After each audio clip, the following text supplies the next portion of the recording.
Hello student, कैसे हो सब लोग और छुट्टियों में क्या कर रहे हो और क्या हाल चाल हैं सबके। कुछ बच्चों ने रिक्वेस्ट करी मुझसे कि सर आजकल आप कम पढ़ा रहे हो हमें, तो मैंने सोचा कि भाई अगर ऐसी शिकायत है तो बच्चों की शिकायत दूर कर देते हैं। जो बच्चे पढ़ना चाह रहे हैं तो उसे तो मैं पढ़ाऊंगा, ठीक है। तो आज मैं आप लोगों के लिए लेके आ गया हूं आपकी क्लास थर्ड का इंग्लिश की बुक से, जो हम लोगों ने फर्स्ट पार्ट कंप्लीट कर लिया था ना, पोएम पढ़ा था हम लोगों ने लिटिल बाय लिटिल, तो मैंने उसमें कुछ पोर्शन छोड़ दिया था। मैंने ऐसा बोला था कि सेकंड पार्ट में हम लोग क्वेश्चन आंसर करेंगे। फर्स्ट पार्ट में तो हम लोगों ने क्या किया था, पोएम को रीड किया था, न्यू वर्ड किए थे, ये सारा काम हम लोगों ने कर लिया था। लेकिन हाँ, कुछ काम पेंडिंग रह गया था। पता पेंडिंग क्या रहा था? क्वेश्चन आंसर पेंडिंग रह गए थे, ठीक है। तो कुछ बच्चे कह रहे हैं कि सर आपने कंप्लीट नहीं कराया। तो चलो भाई, आप लोगों की शिकायत दूर करते हैं और आज आपकी मैरी गोल्ड बुक से, ठीक है, एनसीईआरटी मैरी गोल्ड बुक जो कि इंग्लिश की बुक है आपकी, इस बुक से जो आपकी यूनिट थर्ड है, थर्ड यूनिट का 5th चैप्टर यानी कि लिटिल बाय लिटिल को आज कंप्लीट कर लेते हैं, ठीक है। अब तो हैप्पी? तो कमेंट करके बताओ भाई, अभी भी नाराज हो क्या मुझसे? जरूर बताना कमेंट करके। और हाँ, लाइक जरूर किया करो भाई मेरी वीडियो को। लाइक नहीं करते हो तो इसका मतलब सोचता हूं आप लोगों को वीडियो पसंद नहीं आ रही है, इस वजह से मैं वीडियो नहीं ला पाता हूं, ठीक है। मुझे लगा आप लोग थोड़ा इंजॉय करना चाह रहे हैं, ठीक है। तो चलो स्टार्ट करते हैं, बहुत बातें हो गई, अब थोड़ी सी पढ़ाई कर लेते हैं। तो बेटा लिटिल बाय लिटिल हम लोगों ने स्टार्ट किया था। सेकंड पार्ट में आज हम लोग क्वेश्चन आंसर करने वाले हैं। ये पोएम थी, अगर याद होगा आप लोगों को, ये पोएम थी और पोएम के अंदर हमने सीड्स के बारे में पढ़ा था और प्लांट्स के बारे में, ये सब हम लोगों ने पढ़ा था, ठीक है। ये सब ऑलरेडी कंप्लीट कर चुके हैं, वर्ड मीनिंग भी हम लोग कंप्लीट कर चुके हैं। आज जो करने वाले ये वर्ड मीनिंग, ये सारी मीनिंग हम लोग ऑलरेडी कंप्लीट कर चुके हैं। आज जो करने वाले, आज हम लोग क्वेश्चन आंसर करने वाले हैं, ठीक है। तो कॉपी, पेंसिल, पेन वगैरह वगैरह, कलर, स्केल सबके साथ रेडी हो जाओ। आई रिपीट, पेंसिल लेना है, ठीक है, कलर लेना है, स्केल लेना है, स्केल की भी जरूरत पड़ेगी थोड़ा सा, ठीक है। और रेडी हो जाओ, लिखो भाई, हेडिंग डालोगे चैप्टर। क्या है चैप्टर? चैप्टर है लिटिल बाय लिटिल, और ये क्या है? ये पोएम है भाई, क्या है? पोएम है, ठीक है। तो लिखोगे चैप्टर लिटिल बाय लिटिल, अब ब्रैकेट में लिख देना पोएम, ठीक है। ये और बुक कौन सी आपकी? मैरी गोल्ड, इससे, ठीक है। चलो स्टार्ट करते हैं। तो फर्स्ट क्वेश्चन जो आपके लिए है वो ये है, name the tree that the acorn grow into. Acorn एक फ्रूट होता है बेटा, जो हम लोगों ने पढ़ा था इस चैप्टर के अंदर। एक फ्रूट है, ये देखो, ये फ्रूट दिख रहा है ना, इस फ्रूट की बात की जा रही है। तो ये जो फ्रूट है, इस किस ट्री के ऊपर ये ग्रो होता है, ठीक है। उस ट्री का नाम बताना तुम्हें। दिख रहा है रेड कलर से मैं सर्कल बना रहा हूं, फ्रूट तोड़ नहीं रहा, मैं सर्कल मार्क कर रहा हूं बस, ठीक है। तो ये जो फ्रूट है कौन से ट्री के ऊपर ग्रो होता है, उस ट्री का नाम बताना है। तो क्वेश्चन आपसे पूछा जा रहा है, नेम द ट्री, ठीक है, ट्री का नाम बताना है। Name the tree that grows into, जिसके ऊपर क्या ग्रो होता है? अक्रोन, एक फ्रूट होता है जो ग्रो होता है, उसके ऊपर उस ट्री का नाम बताना है इसके अंदर, ठीक है। आई होप क्लियर हो गया होगा।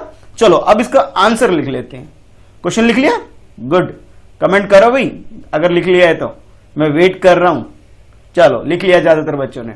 तो इसका आंसर बेटा इस तरह लिखेंगे, जरा देखो ध्यान से। तो क्वेश्चन नंबर 1 का जो आंसर होगा बेटा हमारा कुछ इस तरह से होगा, acorn grow into the oak tree. कौन से ट्री पे होगा? Oak tree. स्पेलिंग याद रखना, OAK, बहुत इजी सा स्पेलिंग, 3 लेटर आते हैं, OAK, ठीक है। अगर एग्जाम में क्वेश्चन आता है तो इससे इजी आंसर क्या होगा, लिखोगे acorn grows into the oak tree. तो ओक की स्पेलिंग भी अगर किसी को पता है तो वो सिंपल ऐसे लिख देता है, ओक ट्री। क्या लिख देता है? ओक ट्री लिख देता है, बस इतना भी ठीक है भाई, ठीक है, इसमें भी मार्क्स मिल जाएंगे। तो लेकिन अगर सेंटेंस फॉर्मेशन कर लेते हो तो भाई पूरे मार्क्स मिलेंगे। तो लिखोगे acorn grows into the oak tree, ठीक है। क्लियर हो गया? चलो अब चलते हैं नेक्स्ट क्वेश्चन की तरफ, ठीक है। तो नेक्स्ट क्वेश्चन हमारे लिए कुछ इस तरह से है भाई, ये रीडिंग इज फन जो हेडिंग है आपकी बुक के अंदर, ये जो हेडिंग दिख रहा है ना, रीडिंग इज फन, इसके अंदर पहले 3 क्वेश्चन है। इस तीनों क्वेश्चन को निपटा लेते हैं। The second question is, what things does a seed need to grow. एक सीड है, बीज है, उसे ग्रो होने के लिए क्या होने चाहिए, ग्रो होने के लिए, यानी कि उसे एक प्लांट बनने के लिए पहले, फिर प्लांट के बाद एक बड़ा सा ट्री बनने के लिए, ठीक है, पहले एक छोटा सा प्लांट बनेगा, उसके बाद ट्री बनेगा। वो ट्री बनने के लिए उसे ग्रो होने के लिए क्या चाहिए होता है, जैसे हम ह्यूमन बीइंग हैं, हम ह्यूमन बीइंग को क्या चाहिए होता है, खाना चाहिए होता है, पानी चाहिए होता है, दूध चाहिए होता है, ठीक है, इससे ग्रो होता है, ग्रो करते हैं हम लोग, जैसे आप लोग भी ग्रो कर रहे हो, पहले 1 क्लास में थे, फिर सेकंड में आ गए, अब थर्ड में आ गए, कैसे ग्रो किया आप लोगों ने। वैसे ही एक ट्री भी ग्रो करता है, कैसे, पहले सीड होता है, सीड के बाद प्लांट बनता है, और फिर प्लांट के बाद देन इट बिकम ट्री, ठीक है, एक लार्ज ट्री में कन्वर्ट हो जाता है। तो आपने बताना इस क्वेश्चन में what things does a seed need to grow. तो सीड यानी बीज की बात करी जा रही है कि बीज को क्या चाहिए ग्रो होने के लिए, ट्री में कन्वर्ट होने के लिए, और ट्री के बाद ट्री में या उसके बड़े से ट्री में कन्वर्ट होने के लिए उसे क्या चाहिए, ये पूछा जा रहा है। बहुत सिंपल सा क्वेश्चन है, आंसर देना है। हम लोगों को ट्री यानी पौधे के अंदर क्या डालना होता है, सब कहेंगे सर पानी चाहिए होता है उसे, तो सबसे पहले है ना, तो इसका आंसर ऐसे लिखोगे, पहले लिखोगे आंसर नंबर 2, जैसे मैंने यहां लिखा है आंसर नंबर 2, और उसके बाद लिखोगे द सीड नीड्स, स्पेलिंग याद रखना भाई, NEEDS, नीड्स वाटर, नंबर 1 क्या चाहिए उसके, वाटर चाहिए, उसके बाद क्या चाहिए, सनलाइट चाहिए, सन है ना, सन की भी रोशनी चाहिए भाई, अंधेरे में नहीं होता भाई ट्री, ठीक है। मान लो एक ट्री है, इस ट्री को ग्रो करने के लिए सनलाइट चाहिए भाई, ठीक है, तब जाके ग्रो होता है वो, अगर सनलाइट नहीं मिलेगा तो ग्रो नहीं करता। नेक्स्ट थर्ड चाहिए उसे सोइल यानी कि मिट्टी चाहिए, ठीक है, अगर मिट्टी नहीं है तो फिर ट्री तो वैसे भी ग्रो नहीं करेगा। तो number 1 water, number 2 sunlight, number 3 soil and moisture यानी कि थोड़ी सी गर्मी मीठी सी गर्मी उसके लिए, यानी कि मिट्टी के अंदर वाटर चाहिए, गीली सी जो मिट्टी होती है उसके अंदर ग्रो करता है, एकदम सूखा होगा ना तो उसमें ग्रो नहीं करेगा, ठीक है। तो मॉइस्चर भी चाहिए उसे टू ग्रो। तो सेंटेंस ऐसे लिखोगे, a seed needs water, sunlight, soil and moisture to grow. ये 4 थिंग है, स्पेलिंग याद करना है, WATER वाटर, नंबर 1 वाटर यानी पानी, आप लोग जानते हो, सनलाइट सूरज की रोशनी, फिर सॉइल मिट्टी, और फिर मिट्टी कैसा होना चाहिए, मॉइस्चर होना चाहिए, थोड़ा गीला होना चाहिए, ठीक है, मॉइस्चर भी चाहिए उसे, पानी भी चाहिए, मतलब गीला सा इन्वायरमेंट चाहिए, थोड़ा सा मॉइस्चर जैसा थोड़ा सा। तो ये 4 थिंग है, ये चाहिए सीड को ग्रो करने के लिए। तो आंसर के लिए लिखोगे, a seed needs water, sunlight, soil, moisture to grow. I hope clear हो गया होगा। चलो अब चलते हैं नेक्स्ट क्वेश्चन नंबर 3 की तरफ, ठीक है। अब 3 में आप लोगों से पूछा जा रहा है, ये देखो ये क्वेश्चन 3, ये रहा भाई, ये रहा क्वेश्चन नंबर 3, मिल गया। ये था क्वेश्चन नंबर 1 जो हम ऑलरेडी कंप्लीट कर चुके हैं, ये क्वेश्चन नंबर 2 था, और नेक्स्ट क्वेश्चन नंबर 3, ठीक है। इसमें बोला जा रहा है, how many describing words can you find in this poem. इस पोएम के अंदर डिस्क्राइब करने वाले वर्ड, डिस्क्राइबिंग वर्ड, जैसे मैं आप लोगों के वाले बोलना चाहूं, you are good student, you are bright student, you are hard working students, तो ये कुछ वर्ड मैंने यूज किए, गुड, ब्राइट, हार्ड वर्किंग, ठीक है। ये मैंने वर्ड जो यूज किए ये आपको डिस्क्राइब करने के लिए यूज किए, ठीक है। उसी तरह से आपको बताना है कि इस पोएम के अंदर, ये जो पोएम लोगों ने पढ़ा है ना, याद है, भूल गए भी पोएम, ये वाला पोएम लिटिल बाय लिटिल, इसके अंदर कुछ वर्ड यूज हुआ था, तो आपको ये बताना है कि कौन कौन से वर्ड यूज हुए थे, ये बताना है इसके अंदर, ठीक है। तो कुछ वर्ड की स्पेलिंग आपको लिखनी है और करेक्ट स्पेलिंग लिखनी है, ठीक है। चलो उसे कभी कंप्लीट करते हैं। तो इसके अंदर जैसे क्वेश्चन नंबर, एक मिनट, ये क्वेश्चन नंबर 3, तो लिखो, how many describing words can you find in this poem. इस पोएम के अंदर आप लोगों को कितने ऐसे वर्ड मिले थे, उस वर्ड को लिखना है और विथ करेक्ट स्पेलिंग लिखना है। आई होप क्लियर हो गया होगा। चलो करते हैं। तो क्वेश्चन लिख लिया, तो आंसर कुछ इस तरह से लिखोगे इसका, following are the describing word, लिखोगे फॉलोइंग यानी कि जो नीचे दे रखा है, ये गिवन है कि following are the describing word in this poem. इस पोएम में जो वर्ड यूज हुए थे, ये टोटल मैंने 8 लिख दिए हैं। अगर आप लोग 4 या 6 भी याद कर लेते हैं ना, ये भी मोर देन सफिशिएंट है। तो मैं आप लोगों के लिए 8 वर्ड लेके आया हूं, पर एटलीस्ट आप लोगों को 6 वर्ड तो स्पेलिंग याद होनी चाहिए भाई, एटलीस्ट 6। सारे कर लो तो वेरी गुड, 6 तो कर ही लेना। और फिर कमेंट बॉक्स में लिखना कि बिना देखे, ठीक है। कमेंट बॉक्स में क्या करोगे, पहले स्पेलिंग लर्न कर लेना वीडियो देखने के बाद, उसके बाद क्या करोगे, बिना देखे टाइप कर देना स्पेलिंग, ठीक है, ताकि मैं चेक कर सकूं कि इतने बच्चों ने याद कर लिया। कमेंट बॉक्स के नीचे करना है, क्लियर है। और हाँ, कुछ बच्चे ऐसे होंगे सर आप डायरेक्ट क्वेश्चन आंसर पे आ गए, हमें तो पढ़ाया ही नहीं पोएम, तो उन बच्चों के लिए यह है कि इस चैप्टर का जो पार्ट 1 है, पार्ट 1 जो मैंने पढ़ाया था उसे जरूर देख लेना, जिसमें हमने पोएम रेसिटेशन किया था, यानी पोएम को रीड किया था, वो जरूर देख लेना, ठीक है। चलो अब आ जाओ। तो फर्स्ट वर्ड है आपके लिए लिटिल, लिटिल वर्ड यूज किया, डीप यूज किया, टीनी वर्ड यूज किया था हम लोगों ने। नेक्स्ट वाइड यूज किया था पोएम के अंदर, मॉसी यूज किया था। नेक्स्ट थ्रेड लाइक, बिल्कुल पतली वाली बात करें, थ्रेड की तरह। फिर स्लेंडर यूज किया था, and the last word is mighty.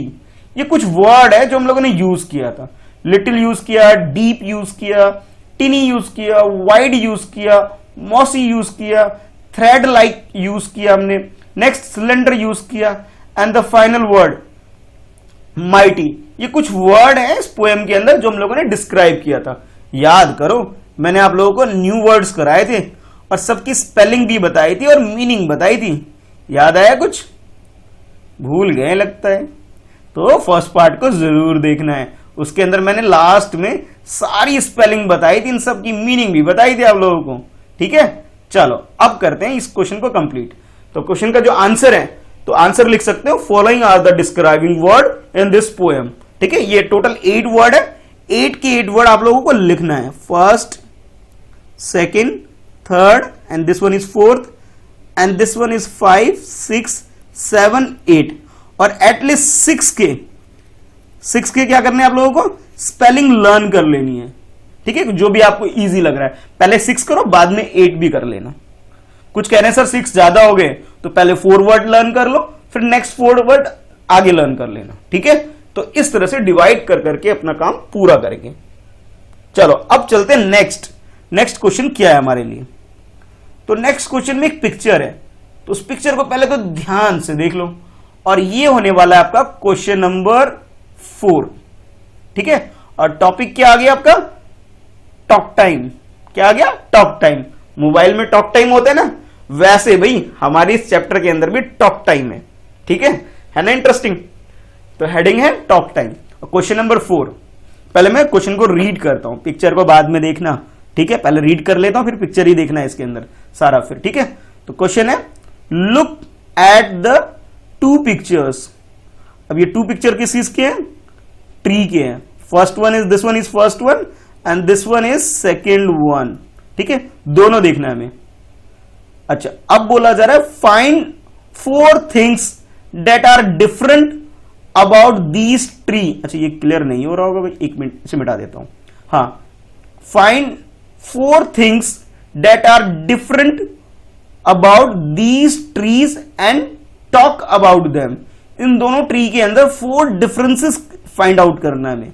कितने फाइंड आउट करना है, 4 डिफरेंसेस। देखो डिफरेंट क्या है, 4 डिफरेंट थिंग्स हमें आइडेंटिफाई करना है दोनों ट्री के अंदर। ये पिक्चर 1 है, ये देखो, ये क्या है, पिक्चर 1 है। 1 मिनट, हाँ, ये क्या है हमारे पास, ये पिक्चर 1 है। आई होप अब क्लियर हो गया होगा। और ये पिक्चर क्या है, नंबर 2 है, पिक्चर नंबर 2, ठीक है। तो इन दोनों पिक्चर को हमें देखना है और इसमें से आइडेंटिफाई करना है कि भाई क्या डिफरेंसेस है। जैसे फर्स्ट पिक्चर को ध्यान से देखो, बिल्कुल ध्यान से देखो, इसमें स्माइल करता हुआ ट्री लग रहा है ना, और ये रोता रोता भाई क्राई कर रहा है, बेचारा रो रहा है ऐसा लग रहा है मुझे। तो ये क्या कर रहा है, रो रहा है ऐसा लग रहा है। तो ये डिफरेंस तो सबसे पहले दिख गया मुझे।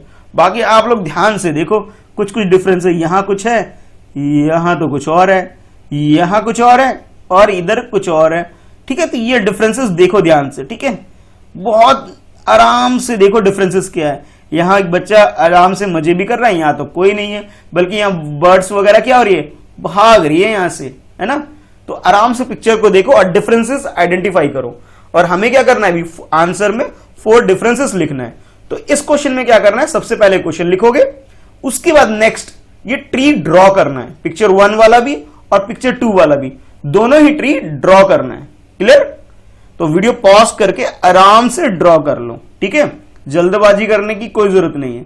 या फिर बाद में ड्रॉ करना चाहते हो तो एक बार वीडियो को पूरा देख लो, समझ लो, सेकेंड अटेम्प्ट में दोबारा वीडियो देख करके वीडियो को आराम से रोक करके ट्री ड्रॉ कर लेना, ठीक है। मैंने दोनों तरीका बता दिया, जोन सा भी आपको पसंद है उस तरीके से कर सकते हो, ठीक है। कोई जल्दी करने की जरूरत नहीं है, बहुत आराम से करो। चलो आप सोल्यूशन करते हैं, 4 सेंटेंसेस फॉर्मेशन करते हैं इसके डिफरेंसेस के ऊपर, ठीक है। आई होप सबने पिक्चर देख लिया अच्छे से, ठीक है। ये कुछ कुछ दिख रहा है ना सब कुछ, तो इनके बेसिस पे हम लोग क्या करेंगे, 4 डिफरेंसेस लिखने वाले, ठीक है। चलो आओ आंसर लिखते हैं। आई होप सबने क्वेश्चन लिख लिया है। तो फर्स्ट सेंटेंस जो मैं लिखने वाला हूं, ये देखो, फर्स्ट सेंटेंस आपके लिए ये है, the tree in picture 1 is happy. Picture 1 में जो ट्री है happy. The tree in picture 2 is sad and crying. ये देखो, ये तो सबसे पहले मैंने बोला था, ये हैप्पी लग रहा है मुझे, और बेचारा ये सैड है, क्राई कर रहा है, रो रहा है, ऐसा लग रहा है। तो फर्स्ट डिफरेंस क्या है, पिक्चर 1 इज में जो आपके पास ट्री है वो हैप्पी है, खुश है, और पिक्चर 2 में क्या है, हैप्पी नहीं है, खुश नहीं है, रो रहा है बेचारा वो, तो है ना। ये डिफरेंस दिख गया, चलो हो गया। तो इसे लिख लो भाई सबसे पहले, the tree in picture 1 is happy, the tree in picture 2 is sad and crying, ठीक है। डन, फर्स्ट सेंटेंस या first difference is done. Next second में चलते हैं। The tree in picture 1 is giving lot to us humans, कि human को यानी कि इंसानों को बहुत सारी चीजें दे रहा है भाई। कौन, पिक्चर 1 में जो ट्री है, कैसे देख लेते भाई, ये देखो वेजिटेबल देगा, ये देखो फ्रूट्स मिलेगा, वेजिटेबल मिल रहा है, और भी ये नेस्ट है भाई देखो, और ये भी कुछ खाने पीने की चीज मिल रही है। यानी कि पिक्चर 1 के अंदर ट्री ह्यूमन बींग्स यानी कि हम लोगों को बहुत सारी चीज दे रहा है। क्या क्या, फ्रूट्स एंड वेजिटेबल्स, मेनली क्या लिखोगे, फ्रूट्स एंड वेजिटेबल दे रहा है। अब पिक्चर सेकेंड में भाई ऐसा तो कुछ है नहीं, बेचारा कुछ दे ही नहीं रहा है, यहां तो कुछ गड़बड़ हो गई है। तो इसमें लिखोगे सेकेंड में,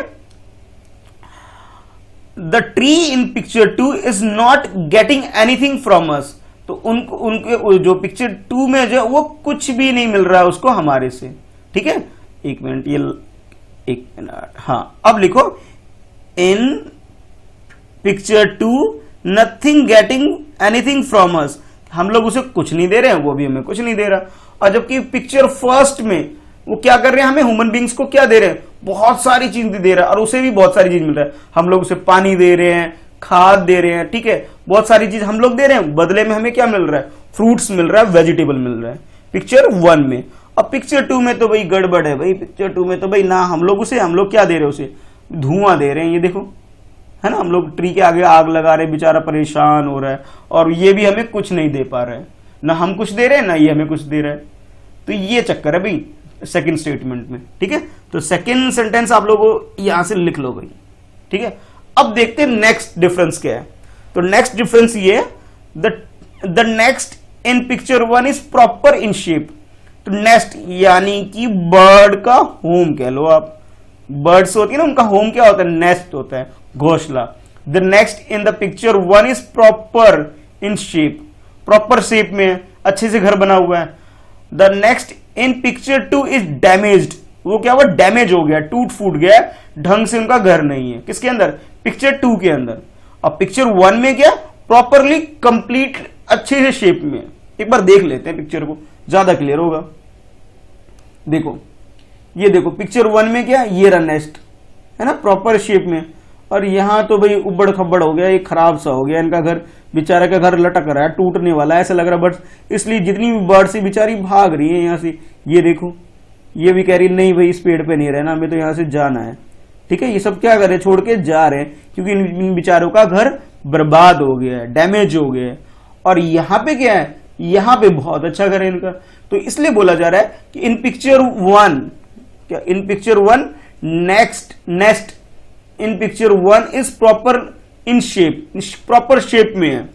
और पिक्चर सेकंड में the nest in picture 2 is damage by us, उनको, उसके घर को हम लोगों ने डैमेज कर दिया है। तो भाई सबसे पहली बात तो ये है, ये लेसन मैंने आप लोगों को पढ़ाया और अब क्वेश्चन आंसर भी करा रहा हूं।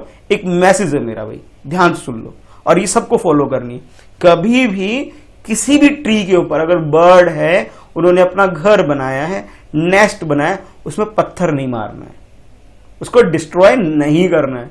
नहीं तो बच्चे ये जो बर्ड्स वगैरह में दिखाई भी नहीं देगी अगर उनके घर को हम बर्बाद कर लेंगे तो ध्यान रहे। अब प्रॉमिस कर लो मुझे कमेंट बॉक्स में लिख के कि सर आई प्रॉमिस यू, ठीक है, इस तरह से लिख करके आप बताना मुझे जरूर, ठीक है, कि भी कभी भी डिस्ट्रॉय नहीं करोगे, कभी भी पत्थर नहीं मारोगे किसी भी पेड़ के ऊपर अगर वहां पे घोंसला बना हुआ है, चाहे फ्रूट्स वगैरह भी है। ये नहीं कि भाई सर हम तो सर कुछ फल को तोड़ने के लिए कर रहे हैं, नहीं बच्चे, किसी बड़े को बोलो तोड़ के दे देंगे, पत्थर नहीं मारना उसमें, बेचारे जो बर्ड्स वगैरह है उनका घर टूट सकता है, तो ये ध्यान रखना। चलो, तो इसमें लिख सकते हो फर्स्ट में कि नेक्स्ट जो है प्रॉपर मैनेज है, प्रॉपर इन शेप है, और नेक्स्ट जो पिक्चर 2 में है वो डैमेज है। किसके बाद किसने डैमेज किया? हम लोगों ने डैमेज किया है, बाय अस, हम लोगों ने उसे डैमेज कर दिया है, ठीक है। अब देखो नेक्स्ट क्वेश्चन, इस क्वेश्चन का जो फोर्थ रीजन है, जो मैंने आंसर लिखा फोर्थ रीजन, वो लिखोगे the next in picture 1 is laden with fruits. उसके ऊपर क्या फ्रूट्स वगैरह है। The tree in picture 2 does not have even a single fruits. इसके ऊपर क्या है? फ्रूट्स है, ठीक है, पिक्चर 1 के अंदर। और पिक्चर 2 में एक सिंगल मतलब एक भी फ्रूट नहीं है। तो सेंटेंस मैंने लिखा the tree in picture 1 is laden with fruits. The tree in picture 2 does not have even a single fruit. इसमें एक सिंगल फ्रूट नहीं है सेकंड वाले पिक्चर में। ये देखो यहां पे क्या है? ये रे फ्रूट्स है ना, ये देखो दिख रहा है, ये फ्रूट्स दिख रहे हैं। अब बेचारे इस ट्री के अंदर नंबर 2 में एक भी फ्रूट नहीं है। ये डिफरेंस है। क्यों? क्योंकि हम लोगों ने इसे इतना परेशान कर रखा है बेचारे को, तो भाई फ्रूट कहां से आएंगे? और ये हैप्पी है इसलिए फ्रूट दे रहा है हमें। तो हमें ट्री को भी हैप्पी रखना है, जैसे खुद हैप्पी रहना है और ट्री को भी हैप्पी रखना है, ठीक है। तो सेंटेंस लिख लो बेटा, बहुत इजी है। The tree in picture 1 is laden with fruits, ठीक है, एस लगा हुआ, इट मीन्स प्लूरल है, ठीक है, ज्यादा फ्रूट्स है। The tree in picture 2 does not have even a single fruits. एक भी, देखो यहां एस नहीं है और यहां एस, इन दोनों में डिफरेंस समझना। सिंगल मीन्स 1 की बात करो, और जब फ्रूट्स की बात करी जाएगी एस लग गया तो यहां पे बहुत सारे फ्रूट्स हैं, ठीक है, समझ में आ गया। सिंगल में क्या होता है? 1 होता है, या मोर देन 1, यानी कि एक से तो ज्यादा ही होगा, कितने भी हो सकते हैं, 3 4 5 6 7 8 कितने भी हो सकते हैं, बट मोर देन 1 होगा, एक से तो ज्यादा ही होगा। तो ये एस का डिफरेंस है। ये स्पेलिंग देखना, यहां एस लगा हुआ, यहां विदाउट एक्स है, एस है, ठीक है, ये डिफरेंस है। चलो अब देखते हैं नेक्स्ट टाइटल जो है आपके पास, जो हेडिंग डालना है आपने, वो ये है let's write.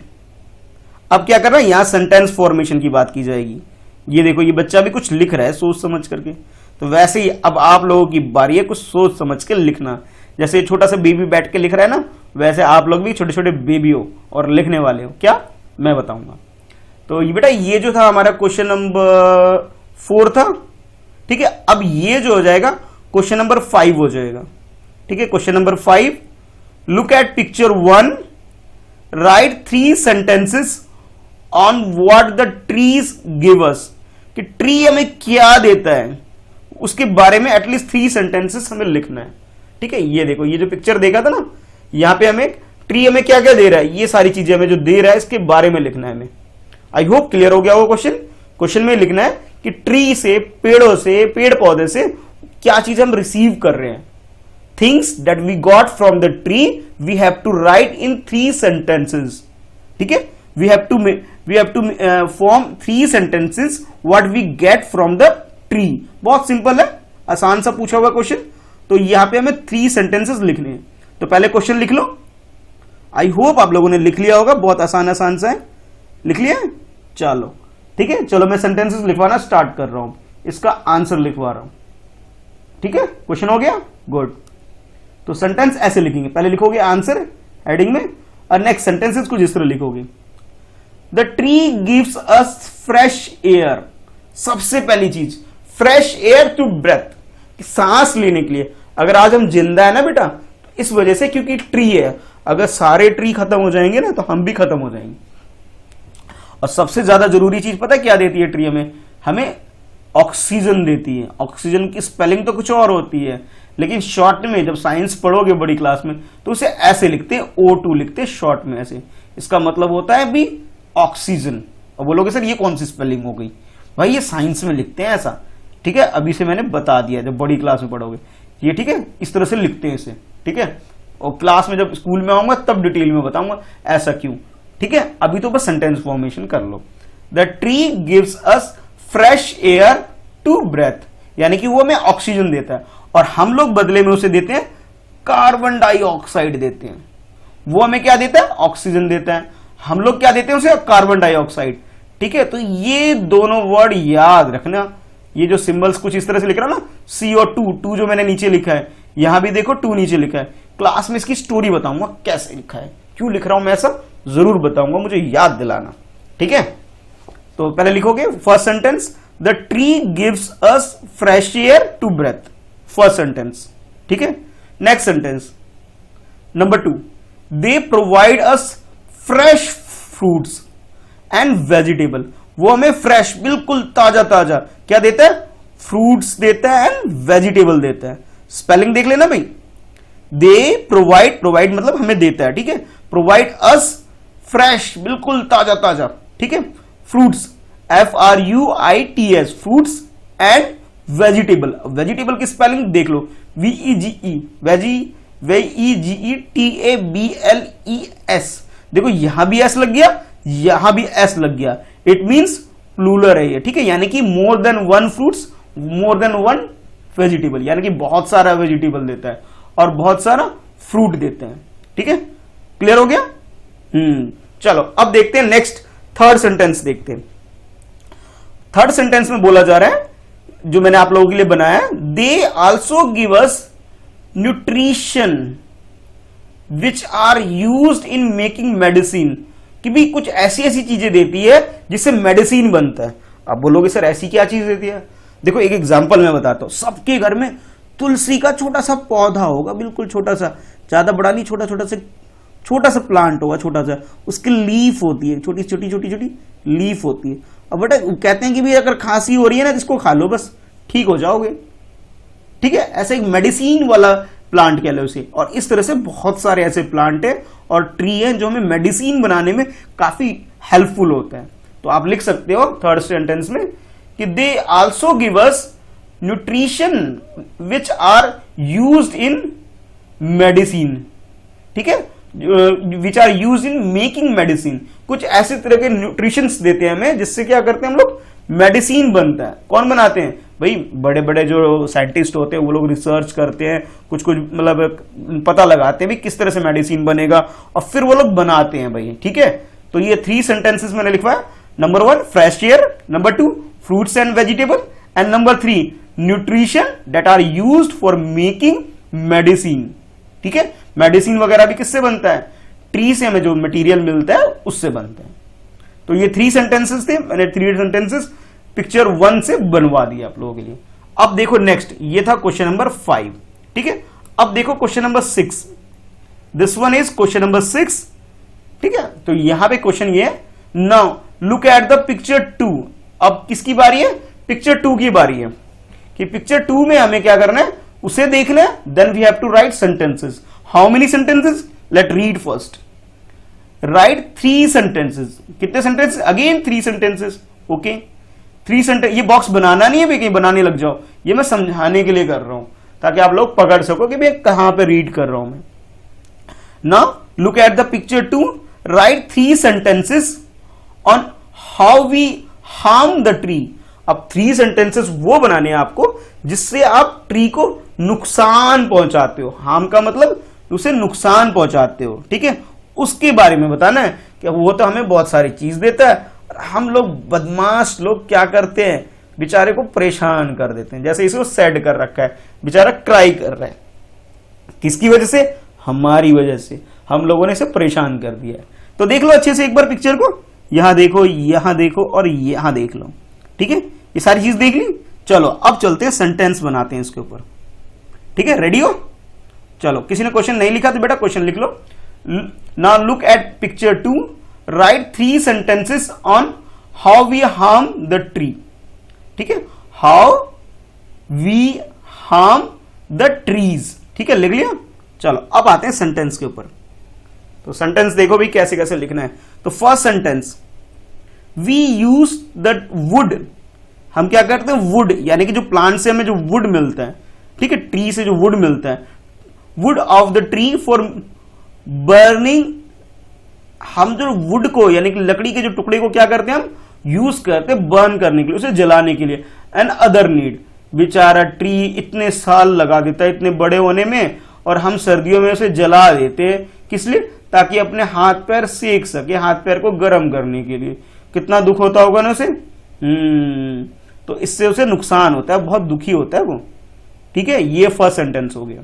Next sentence number 2 जो मैं ये लिख रहा हूं आप लोगों के लिए, वी डैमेज। हम क्या करते हैं, वी डैमेज द नेस्ट। वो ट्री के ऊपर जो ट्री जो देखा था ना इसमें नेस्ट, ये देखो, इसे हमने क्या, यहां पे तो प्रॉपर ठीक है, या हमने क्या किया, डैमेज कर दिया। किससे? स्टोन वगैरह फेंक के, पत्थर मार मार के हम लोग क्या करते हैं, नेस्ट को डैमेज कर देते हैं। तो ये बात मैंने अभी थोड़ी देर पहले भी बताई थी ना, पत्थर नहीं मारना है। अब ध्यान रहे भाई, अब आप लोग मुझे प्रॉमिस कर लो भाई, आज से बाद पत्थर नहीं मारोगे। ठीक है, तो नेक्स्ट लिखोगे, we damage the nest on the tree and force. अब हम क्या करते हैं, फोर्स कर देते हैं birds to fly away from their home. जो उनका घर है वहां से बेचारों को भगा देते हैं हम लोग। वो बेचारे पेड़ पौधे के ऊपर बैठते हैं, हम लोग पत्थर मार मार के बेचारों को भगा देते हैं। तो इससे क्या हो जाता है, उनको हर्ट होता है। ठीक है, फिर वो क्राई करते हैं, सैड हो जाते हैं बेचारे। ये देखो, ये जो पिक्चर में दिखाया था ना, बर्ड्स भाग रहे हैं, इस वजह से भाग रहे हैं, किसी ने पत्थर मारा है इसके ऊपर भाई, इसलिए बर्ड्स भाग रहे हैं। और ये रो रहा है, तो नहीं मारना है। ठीक है, क्लियर? तो इसमें लिख लेना सेकंड में, we damage the nest on the trees and force birds to fly away from their home. उनको घर छोड़ के भागने के लिए मजबूर कर देते हैं हम लोग। चलिए ठीक है, नेक्स्ट देखो third sentence, we use the stem. Stem जो उसका जो लेयर्स होता है ना, छोटी छोटी टहनी कह लो आप, we use the stems of the tree to make furniture.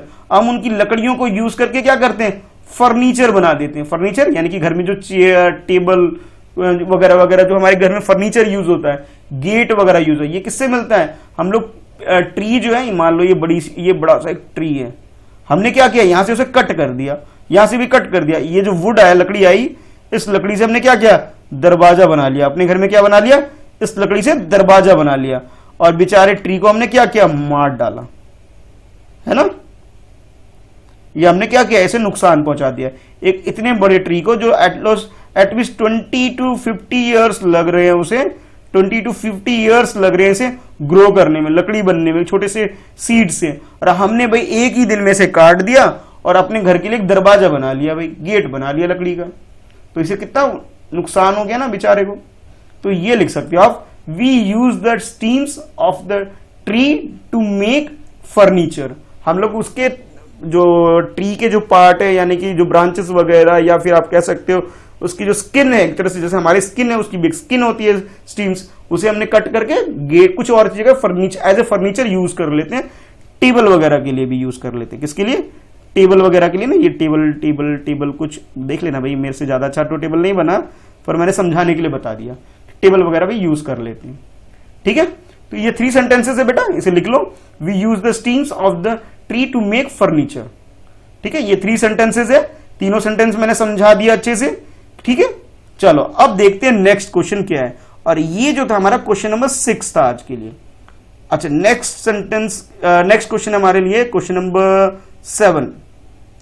तो लिखोगे पहले क्वेश्चन नंबर 7, ये देखो, ये रहा, these words describe parts of tree. ये जो वर्ड्स गिवन है 1 2 3 4 5 6 7, ये जो है ये डिस्क्राइब करते हैं ट्री के डिफरेंट पार्ट्स को।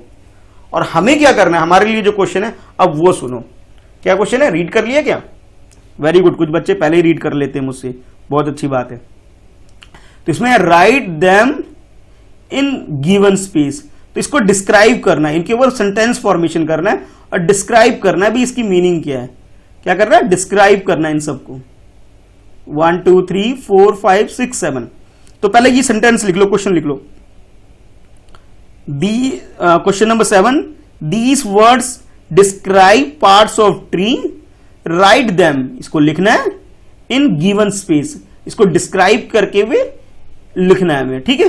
चलो अब कैसे करेंगे जरा ये देखो, क्वेश्चन लिख लिया, अगर किसी का नहीं हुआ है तो वीडियो को पॉज करके आराम से करेंगे, ठीक है। चलो अब देखो कैसे लिखेंगे। स्ट्रीम, तो पहले स्ट्रीम को डिस्क्राइब करना, डिस्क्राइब कैसे करेंगे, कुछ इस तरह से, इट असिस्ट, ये हेल्प करता है, असिस्ट करता है the tree in standing straight, इसको सीधा खड़ा होने में, सीधा खड़ा होने में ये क्या करता है, इसकी हेल्प करता है। असिस्ट करने का मतलब यहां हेल्प करता है एक तरह से। Steam it assist the tree in standing straight, बिल्कुल सीधा खड़ा होने में इसकी हेल्प करता है। तो ये फर्स्ट सेंटेंस हो गया, फर्स्ट डिस्क्राइब हमने इसे इस तरह से कर दिया। नेक्स्ट बार्क, अब बार्क को डिस्क्राइब करेंगे। It is the outer layer of the tree, ये जो ट्री का जो आउटर लेयर ना, ये सबसे लास्ट ये जो लेयर दिख रहा है, ये वाला लेयर जो दिख रहा है, सबसे आउटर लेयर, नहीं समझ में आ रहा, ये देखो जैसे दोबारा बनाता हूं, मान लो ये ट्री है, तो ये जो इसका सबसे आउटर लेयर होता है ना, ये वाला लेयर सबसे आउटर लेयर, उसे हम बार्क बोलते हैं, ठीक है। तो इस तरह आप लिख सकते हो, it is the outer layer of the tree. Next leaves, leaves तो सबको पता है भी, है ना, लीव्स, फ्लावर, फ्रूट्स, इसके बारे में पूछा जाए तो आप लोग इजिली लिख सकते हो, है ना। तो इसे लिखोगे, leaves prepare food for the tree, ये क्या करता है, सनलाइट के अंदर जब सूरज से रोशनी, सूरज से मान लो ये रोशनी आ रही है, तो ये लीफ जो है, इसकी लीफ क्या करती है, फूड प्रिपेयर करती है। क्या करते हैं, leaves prepare food for tree, tree के लिए फूड प्रिपेयर करते हैं, ठीक है। ये आउटर लेयर है, ये असिस्ट कर रहा है और ये फूड प्रिपेयर कर रहा है। नेक्स्ट ब्रांच, अब ब्रांच की क्या हेल्प है, क्या काम है, इसके बारे में थोड़ा सा लिखते हैं। तो लिखोगे कुछ इस तरह से, branch, the branches of the tree bear leaves, fruits and flower, जो फ्लावर कहां कहां पे होते हैं, उसके ब्रांचेस पे होते हैं। क्या क्या होता है, लीव्स होते हैं, फ्रूट्स होते हैं, नेक्स्ट फ्लावर होता है। लीव्स, फ्रूट्स एंड फ्लावर कहां पे होते हैं, ब्रांचेस के ऊपर होते हैं। तो इस तरह हमने ब्रांचेस को डिस्क्राइब कर दिया। नेक्स्ट ट्विंग, ठीक है, इसके लिए twigs are the little shoots that grow from stem और ब्रांच ऑफ ट्री, छोटे छोटे छोटे जो, जैसे मान लो एक ट्री, इसके अंदर छोटे छोटे ब्रांचेस भी ग्रो करते हैं ना, छोटे छोटे ब्रांच स्टार्ट करते हैं, न्यू ब्रांचेस जब आना स्टार्ट होते हैं, उसकी बात की जा रही है। तो वो क्या करते हैं, ग्रो करते हैं, कहां ग्रो करते हैं, लिटिल शूट्स, वो ग्रो करते हैं किसके ऊपर, ब्रांचेस के ऊपर ग्रो करते हैं, बिल्कुल छोटे छोटे छोटे, बिल्कुल लाइट ग्रीन कलर का होता है, जरा देखना कभी, ठीक है। अब बात करते हैं रूट की, बात करते हैं, तो रूट तो भाई जमीन के अंदर ही होगा ना, ये जमीन के अंदर, ये इसके रूट, ठीक है, जिसे हम जड़ बोलते हैं हिंदी में, ठीक है। तो इसके बारे में, it is the part from where the tree began to grow, grow कहां से करता है, ये ग्रो कहां से करता है, रूट से ग्रो करता है। तो आप लिखोगे, it is the part from where tree began to grow, grow करना कहां से स्टार्ट करता है, रूट से स्टार्ट करता है, ठीक है। तो लिखोगे, this part grow inside the earth, ये कहां पे होता है, इनसाइड द अर्थ, अर्थ यानी कि मिट्टी के नीचे होता है ये, ठीक है। तो इतना भी लिख सकते हो, यहां से यहां तक भी समझ सकते हो, या फिर शॉर्ट मुश्किल लग रहा है तो यहां से भी लिख सकते हो, एक सिंपल से, this part grow inside the earth, ठीक है। तो इतना भी लिख दोगे तो वो भी सफिशिएंट है, अपनी अंडरस्टैंडिंग के हिसाब से कर सकते हो। And the last sentence, shoot के बारे में बताना है। It is the new growth from the seed germination, जैसे कोई सीड को लगाते हो ना, सीड, जैसे मान लो चना है घर के अंदर, तो चने को जब घर के अंदर रख ले, याद करो मैंने क्लास में एक एक्टिविटी कराई थी सेकंड क्लास के अंदर, जिसके अंदर मैंने क्या किया था, आप लोगों को बोला था सैलेड बनाओ, और सैलेड से बोला था मैंने कि इसे पानी में रखो, उसमें बेबी बेबी प्लांट आएगा। तो जो बेबी प्लांट में जो व्हाइट कलर की जो पूछ आ रही थी ना, चने की पूछ आ रही थी, याद आया, उस पूछ को ही बोलते हैं सूट, सूट बोलते हैं, क्या बोलते हैं, सूट बोलते हैं उस पूछ को, जो पूछ कुछ बोल रहे सर मेरे चने की पूछ आ गई, कई बच्चे बता रहे थे, तो वो जो पूछ बन रही थी ना व्हाइट कलर की, उसे हम क्या बोलेंगे, सूट बोलेंगे। तो बोलेंगे, it is the new growth from the seed germination, जब आप जो सीड है, जो सीड है उसे जो जर्मिनेशन करते हो, यानी उसे जो ग्रो करने के लिए, उसके लिए इन्वायरमेंट क्रिएट कर रहे थे। कैसे, पहले 3-4 डेज मैंने बोला था कि भी पानी के अंदर रखो, फिर कपड़े के अंदर बांधो, फिर उसमें से व्हाइट कलर की पूछ निकलेगी, तो उसी की बात हो रही है यहाँ पे, ठीक है। तो सेंटेंस लिख सकते हो, it is the new growth from the seed germination, ठीक है। आई होप क्लियर हो गया होगा। एंड द लास्ट क्वेश्चन, इसके बाद हम करेंगे लास्ट क्वेश्चन इस पोएम का, और उसके बाद फिनिश। ठीक है, ये क्वेश्चन नंबर 7 था। Next is question number 8। तो यहां लिखोगे क्वेश्चन नंबर 8। ठीक है, और क्वेश्चन नंबर 8 में क्या है, समझ गए सब लोग? सर मैचिंग मैचिंग करना है इसमें। हाँ बिल्कुल मैचिंग करना है। कैसे करना है पहले समझ लेते हैं। Match the opposites. हमें इसमें क्या मैच करना है? Opposite. One has been done for you. अब एक तो आप लोगों को ये गिवन है, ये देखो दिख रहा है ना कि माइटी। माइटी मीन्स क्या होता है? बहुत ही पावरफुल या बिग, बड़ा, ऐसे कह सकते हैं। स्ट्रॉन्ग की बात की जा रही है। और वीक क्या होता है? उसका अपोजिट होता है। माइटी मीन्स ह्यूज, एक तो बहुत बड़ा, पावरफुल, कुछ इस तरह से डिस्क्राइब कर सकते हो। और वीक मतलब थोड़ा कमजोर है बेचारा, है ना, उसकी बात की जा रही है। तो हमें जो मैच करना है, मैच विद द अपोजिट, जिसकी जो मीनिंग है इस मीनिंग के अपोजिट वाले पे मैच करना है। ठीक है, चलो डिफरेंट डिफरेंट कलर यूज करेंगे और फिर मैच करेंगे। याद है मैंने कहा स्केल रख लो अपने पास, कलर रख लो। अब बारी आ गई स्केल और कलर को यूज करने की। और हाँ, जो वो जो ट्री ड्रॉ किया होगा वहां भी कलर यूज करना है। ठीक है, चलो देखो कैसे करेंगे। क्वेश्चन लिख लिया? ठीक है, अब ये टेबल यहां पे ड्रॉ कर लो। चलो अब ड्रॉ कर लो टेबल इजिली, आराम से। तो नेक्स्ट है आपके लिए, ये देखो इस तरह से आंसर लिखोगे। पहले क्वेश्चन तो ये लिखना था आप लोगों को, match the opposites one has been done for you. एक तो आपके लिए कर दिया गया है, बाकी खुद से करना है। कैसे? इस तरीके से करना है। तो डाउनवर्ड मीन्स क्या होता है? नीचे की तरफ आना। ठीक है, डाउनवर्ड मीन्स होता है नीचे की तरफ। तो इसका अपोजिट क्या होगा? अपवर्ड होगा। अपवर्ड है क्या कहीं? यूपी, यूपी से लिखा है। हाँ, अप हो गया, वर्ड हो गया, अपवर्ड। ठीक है, अपवर्ड। और ये क्या है? डाउनवर्ड। डाउनवर्ड का अपोजिट क्या हो गया? अपवर्ड। मैंने ब्राउन कलर यूज किया है। ठीक है, अभी रेड पेन हाथ में ले रखा है मैंने, और बाकी में इसमें पहले मैंने क्या ड्रॉ किया था? ब्राउन कलर यूज कर लिया था, अपवर्ड। Next slowly. स्लोली का तो सब जानते हैं सर, स्लोली का तो फास्ट होगा। तो ये हो गया फास्ट। ठीक है, ग्रीन कलर यूज किया मैंने इसके लिए, तो आप भी ग्रीन यूज कर सकते हैं या जो भी कलर आपके पास अवेलेबल है। नेक्स्ट जो लिखोगे लिटिल। लिटिल का अपोजिट क्या होगा? लिटिल का तो बिग होगा। ठीक है, तो ये ब्लू कलर से देखो, ब्लू कलर आ रहा है ना, तो ये लिख सकते हो बिग। ठीक है, लिटिल का अपोजिट क्या हो जाएगा? बिग हो जाएगा। आई होप क्लियर हो गया होगा। लिटिल का अपोजिट क्या है? बिग। नेक्स्ट है हमारे पास सिलेंडर। सिलेंडर मीन्स होता है टीनी हो जाएगा, पतला कह लो, इस तरह से कह सकते हो आप। और इसका अपोजिट क्या होगा? फैट, मोटा हो जाएगा। मतलब सिलेंडर का मतलब यहाँ पे क्या है? टीनी, बिल्कुल बिल्कुल लिटिल, एकदम बिल्कुल पतला सा कह सकते हो। और फैट का मतलब थोड़ा सा मोटा हो गया भाई। ठीक है, तो ये इसका अपोजिट हो गया। ठीक है, किसका? इस वाले का।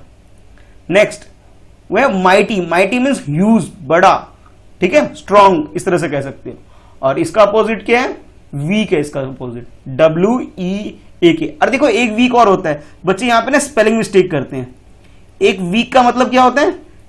डेज की बात की जाती है। जो जब 7 डेज हो जाते हैं ना, कितने? 7 डेज, तो वो किसके इक्वल होता है? वो वीक के होता है।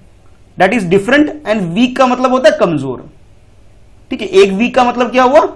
डेज, 7 डेज की बात की जाती है। और एक वीक का मतलब कमजोर है। ठीक है, ध्यान रहे, स्पेलिंग देखो, यहां पे ए है और यहां पे EE है, ये डिफरेंस है। ठीक है, ये ध्यान रखना। Next day. डे का तो सबको पता है भाई, नाइट। अभी डे हो रहा है, बाद में नाइट हो जाएगा, ऐसे ही ना। ये लास्ट। तो ठीक है, तो ये जो चैप्टर था बेटा, चैप्टर जो कि पोएम था एक्चुअल में, तो इस पोएम को हम लोगों ने कर लिया आज कंप्लीट। ठीक है, तो ये जो चैप्टर हम लोग ये जो कर रहे थे हम लोग, पार्ट 2 लिटिल बाय लिटिल, एक पोएम। ठीक है, लिटिल बाय लिटिल क्या है? एक पोएम थी। इसका फर्स्ट पार्ट मैंने पहले कराया था, आज मैंने करा दिया आप लोगों को इसका सेकंड पार्ट करा दिया। ठीक है, तो ये सेकंड पार्ट इस क्वेश्चन के साथ हो गई कंप्लीट। ठीक है, तो इसको कंप्लीट करना है। और हाँ भाई, एक काम और करो, मुझे पता नहीं लगता कि भी आप लोगों को अभी पढ़ने का मन हो रहा है कि नहीं हो रहा है, तो मुझे पता नहीं लग पा रहा। तो जब आप लोग वीडियो को लाइक करते हो ना, इट मीन्स मैं समझ जाता हूं कि भी आप लोग पढ़ना चाह रहे हो, आपको वीडियो पसंद आ रही है। तो लाइक जरूर किया करो ताकि मुझे पता लग जाए। और जब कमेंट करते हो तब मुझे पता लग जाता है भी आपको कैसा लगा, तो कमेंट करके बता सकते। आज मैंने कुछ क्वेश्चन पूछे हैं। ठीक है, क्या पहले तो आपको प्रॉमिस करना है कि भी पत्थर नहीं मारोगे। सेकंड, मैंने बोला था वर्ड स्पेलिंग याद कर लेनी। 8 याद दिला देता हूं, भूल गए होगे अभी, क्योंकि एंड होते होते ना आप लोग भूल जाते होगे कुछ याद करो। मैंने कुछ बोला था 8 वर्ड मैंने बोला था, एटलीस्ट 6 तो याद कर लेना। तो इसमें से एटलीस्ट 6 वर्ड्स की स्पेलिंग याद करनी है और आपको कमेंट बॉक्स में लिखना है। ठीक है, ये देख लिया। बिना देखे, ठीक है, चीटिंग करके नहीं करना है, बिना देखे करना है। तो इसे लिखना है, ठीक है, कमेंट बॉक्स में, और अपने जो बाकी फ्रेंड्स हैं उसमें शेयर कर देना, नहीं तो वो भी मुझसे नाराज होंगे, सर आपने हमें बताया नहीं कब हुआ। और हाँ, बहुत सारे बच्चों ने सब्सक्राइब कर लिया है, कुछ नए बच्चे जिन्होंने सब्सक्राइब नहीं किया कर लो, ताकि आपको पता लग जाए कि मैं कब लेके आता हूं क्लास को, ठीक है। तो मिलते हैं फिर नेक्स्ट वीडियो में। आज के लिए इस वीडियो में इतना ही है, इस लाइव क्लास में इतना ही था बेटा। आई होप आप लोग जो भी मैं करा रहा हूं उसे फॉलो कर रहे होगे। कोई डाउट है तो कमेंट बॉक्स में लिख सकते हो, ठीक है। तो अब क्या करना है, इसका जो फर्स्ट पार्ट अगर किसी ने नहीं देखा है, पार्ट 1 नहीं देखा है, तो पहले पार्ट 1 देख लेना, एक बार दोबारा रिवाइज कर लेना, तब जाके पार्ट 2 ज्यादा क्लियर हो जाएगा। इसका लिंक मैंने डिस्क्रिप्शन में नीचे दे रखा है मैंने, तो वहां से देख सकते हो, ठीक है। चलो अभी के लिए बाय बाय, मिलते हैं नेक्स्ट वीडियो में।